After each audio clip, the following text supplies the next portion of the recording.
આપણા લોક સાહિત્યમાં ઘણી બધી લોકવાર્તાઓ છે કે જે આજે વિસરાતી જાય છે. આવી જ એક લોકવાર્તા આજે આપણે સાંભળવાના છીએ અને વાર્તાનું નામ છે મયુર રાજા. એક હતો રાજા ને એક હતી રાણી. એને બે નાના નાના દીકરા. થોડા વખત પછી રૂપાળી કુંવરી અવતરી. દેશના મોટા મોટા માણસોને અને બધી પરીઓને રાજા રાણીએ કુંવરીનું નામ પાડવા બોલાવી અને કુંવરીનું નામ પાડ્યું મણિમાળા. બધા જવા લાગ્યા. એ વખતે રાણીએ પરીઓને પૂછ્યું કે મારી દીકરીનું નસીબ કેવું છે. પરીને આ વાત કહેવાનું મન નહોતું, પણ રાણીએ બહુ આજીજી કરી. રાણી કેમેય કરીને જવા દે નહીં, એટલે પરીઓએ કીધું કે તમારી કુંવરીને લીધે તમારા દીકરાઓને માથે બહુ દુઃખ પડશે, કદાચ એ મરી જાય. રાણી તો આ વાત સાંભળી અને કલ્પાત કરવા લાગી, પણ એણે કોઈને કાંઈ કીધું નહીં. ત્યારથી રાણી બરાબર ખાય નહીં, પીવે નહીં, છાની માની બેસી રહે. રાજા કે, રાણીજી બોલો તો, તમને શું થયું છે? મોઢું કેમ ઉતરી ગયું? રાણી ખોટું ખોટું કે, તળાવમાં નાવા ગઈ તી ને ત્યાં એક જોડ હીરાની બંગડી પાણીમાં પડી ગઈ. રાજાજી કે, બસ આ જ વાત, બોલાવો હોનીને ને ઘડાવો બીજી 6 જોડ હીરાની બંગડી. 6 જોડ હીરાની બંગડી ઘડાવી, તોય રાણીજી ખાય નહીં, પીવે નહીં, રાતે પાણીએ રોયા કરે. રાજા કે, રાણીજી વળી શું થયું તમને? રાણી કે, બગીચે ફરવા ગઈ ત્યાં કાંટા ભરાણા ને સોનેરી સાડી ફાટી ગઈ. તરત રાજાએ હુકમ દીધો કે બીજા 50 મણી મોતી જડેલી હાડીઓ લાવો. 50 સાડીઓ આવી ગઈ, તોય રાણી ખાય નહીં, પીવે નહીં, ડળક ડળક રોયા કરે. રાજા કે, રાણીજી ખરેખર તમે કઈક વાત હંતાડી રાખી છે, સાચું કેજો, શું થાય છે? રાણીએ પરીઓની વાત કઈ સંભળાવી. સાંભળીને રાજાને ફાળ પડી. રાજાએ કીધું કે ચાલો કુંવરીને મારી નાખીએ. રાણી તો છાતી ફાટ રોતી રોતી બોલી, ના ના, એ ન બને. પછી 2 જણાએ નક્કી કર્યું કે જંગલમાં એક કિલ્લો બંધાવી એમાં મણિમાળાને રાખવી.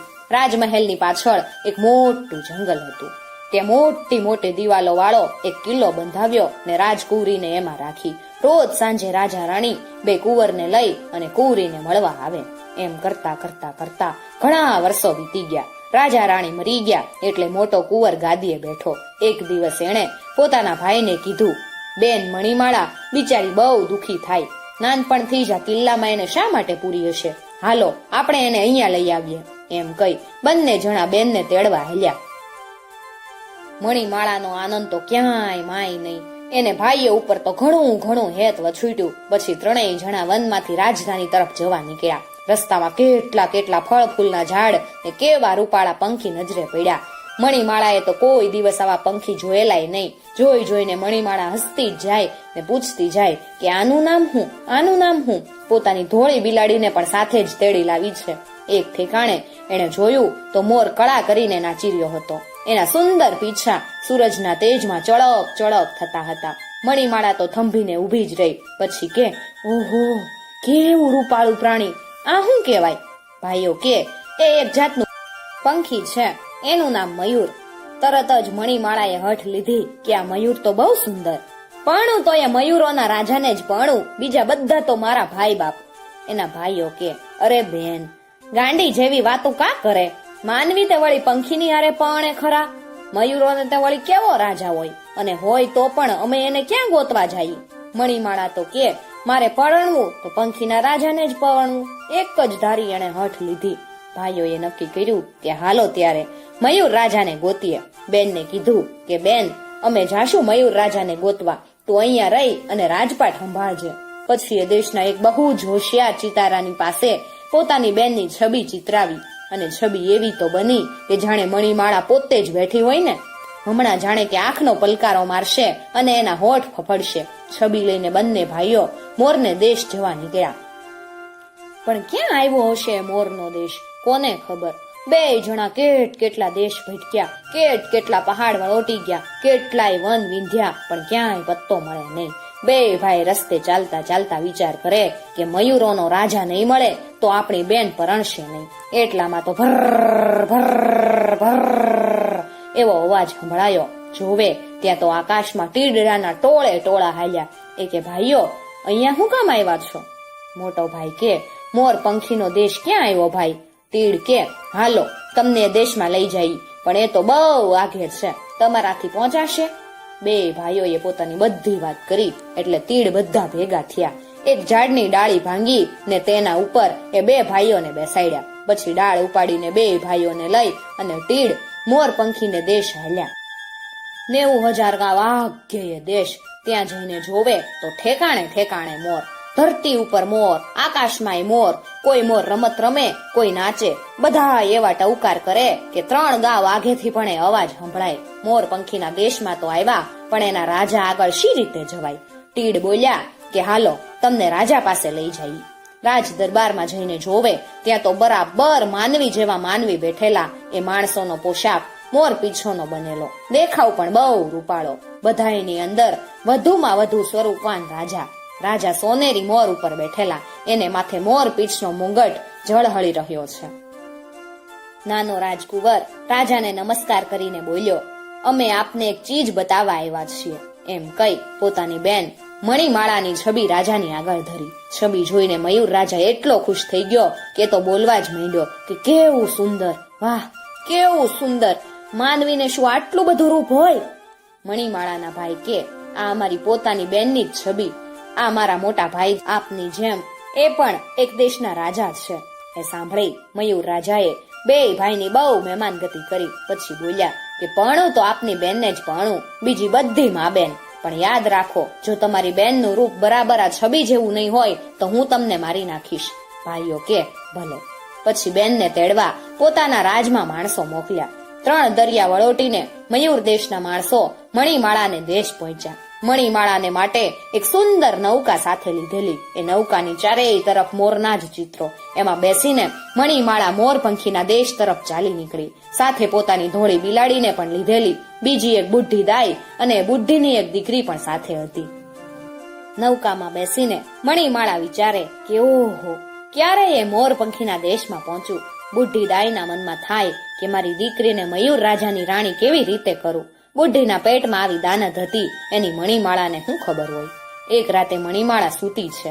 એની સફેદ બિલાડી પણ એના પલંગ ઉપર સૂતેલી. એ વખતે બુઢી દાઈ અને એની દીકરી બેઉ ઉઠ્યા. બેઉ જણાએ રાજકુંવરીનો પલંગ ઉપાડ્યો ને નૌકામાંથી દરિયામાં મેલી દીધો. કોઈને કાંઈ ખબર પડી નહીં. બીજે દિવસે નૌકા મોર પંખીને દેશ પહોંચી. રાજાજીએ પાલખી મોકલી. રસ્તામાં બે બાજુ ઝાડ ઉપર હજારો મોર બેઠા બેઠા માથા ઊંચા કરીને જોઈ રહેલા કે એ કન્યા આવે, એ આપણા રાજાજીની રાણી આવે. એટલામાં ઝળક ઝળક થતો પોશાક પહેરીને બુઢીની દીકરી નૌકામાંથી ઉતરી. બધા મોર તો જોઈ રહ્યા. એક મોર કે શું જોઈને આ ડાકણે આવો રૂપાળો પોશાક પહેર્યો હશે? બીજો મોર કે આપણા રાજાજીની દાસી શું આટલી બધી કદરૂપી હોય? ત્રીજો મોર તો ચીસ પાડતો પાડતો આવ્યો કે ભાઈઓ, એ જ આપણા રાજાજી. એ સાંભળીને બધા મોર ટેહુક ટેહુક કરતા દુઃખની બૂમો પાડવા લાગ્યા. બુઢીની દીકરીને બહુ ખીજ ચડી. એ બોલી કે પિત્યાવો, પેલા એકવાર મને રાણી થઈ જવા દો, પછી તમારી વાત છે.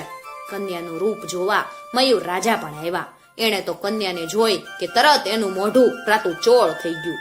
રાજા કે મારી મશ્કરી, જાઓ લઈ જાઓ ઈ બે ભાઈઓને અને બંદીખાનામાં 7 દિવસ પછી ગરદન મારજો. રાજકુમારો તો કાંઈ ભેદ સમજ્યા નહીં અને અફસોસ કરવા લાગ્યા. આ તરફ મણિમાળાનું શું થયું? એનો પલંગ તો તરતો તરતો તરતો ચાલ્યો. મણિમાળા અને એની બિલાડી બેવ હજુ તો ઊંઘતા હતા. થોડી વારે બિલાડી જાગી. જોવે તો ચારેય બાજુ પાણી. એ તો મ્યાઉ મ્યાઉ કરવા લાગી. પલંગની ચારેય બાજુ મોટા માછલા વીંટળાઈ વળ્યા. ત્યાં તો રાજકુંવરી પણ જાગી. જોવે તો ક્યાં નૌકા, ક્યાં એના માણસો, ક્યાં પોતે. પલંગ ઉપર એકલી એ પાણીમાં તણાતી જાય ને ચારેય તરફ મોટા માછલા. એવા મોટા માછલા કે આખા પલંગને ગળી જાય. 2 દિવસ સુધી પલંગ પાણીમાં તણાતો ગયો. છેવટે પલંગ એક મછવા સાથે ભટકાયો. મછવા ઉપર એક ડોસો બેઠેલો. હાથી દાંતની નકશી વાળા એ પલંગ ઉપર રેશમી પથારી અને એના ઉપર આવી દેવાંગના જેવી સ્ત્રી જોઈ અને ડોસાએ તેને મછવા ઉપર લીધી. ખાવાનું આપ્યું. મણિમાળા ખાઈ પીને તાજી થઈ. એણે બધી વાત ડોસાને કહી. ડોસો કે રડશો નહીં, આ એ જ મોર પંખીનો દેશ છે. રાજકુમારી ને બિલાડી મછવામાં જ રહ્યા. રાજકુમારી રોજ બિલાડીને શહેરમાં મોકલે અને કે રાજાની થાળી ઉપાડી લાવજે. બિલાડી રોજ રાજ દરબારમાં જાય. ખાવાની થાળી તૈયાર થાય અને રાજાજી જમવા પધારે ત્યાં તો બિલાડી થાળી ઉપાડીને પલાયન કરી જાય. મછવામાં જઈને 3 જણા એ ભોજન જમે. 1 દિવસ, 2 દિવસ રાજાજીનો થાળ રોજ રોજ ગુમ થવા લાગ્યો. રાજાજીને નવાઈ લાગી. એક દિવસ રસોઈયો સંતાઈ ગયો અને બિલાડી થાળી ઉપાડીને ભાગી. એટલે રસોઈયો પાછળ ચાલ્યો અને મચવામાં સંતાઈને જોયું. ત્યાં તો બધો ભેદ સમજાયો. રાજાજીએ એણે બધી વાત કરી અને રાજાજીએ ત્રણેય જણાને તેડાવ્યા. આખો રાતી ચોળ કરીને પેલા બુઢાને ધમકાવવા જાય ત્યાં તો એની નજર રાજકુમારી ઉપર પડી. રાજા તો હેપતાઈ ગયો. આ તો પેલી છબીમાં ચિતરેલી રાજકુમારી. અરે, છબીના કરતા પણ એનું કેટલું બધું રૂપાળું મોઢું, કેટલું સુંદર. ટગર ટગર. રાજા તો એને જોઈ જ રહ્યો. રાજકુમારી હસતી હસતી અબોલ ઊભી રહી. રાજા કે, બોલો રાજકુમારી, કયો તમારો દેશ, શી રીતે અહીંયા આવ્યા? મણિમાળાએ બધી વાત કહી. રાજાએ બંદીખાનામાંથી રાજકુમારોને તેડાવ્યા. આજ બરાબર 7મો દિવસ છે. રાજકુમારોએ જાણ્યું કે હાય મરવાનું ટાણું થઈ ગયું. ત્યાં તો માણસોએ આવીને સલામ કરી. ગાડીમાં બેસાડીને રાજા પાસે લઈ ગયા. જઈને જોવે ત્યાં તો બેનને જોઈ. ત્રણેય ભાંડું ખૂબ રેડ્યા ને પછી હસ્યા.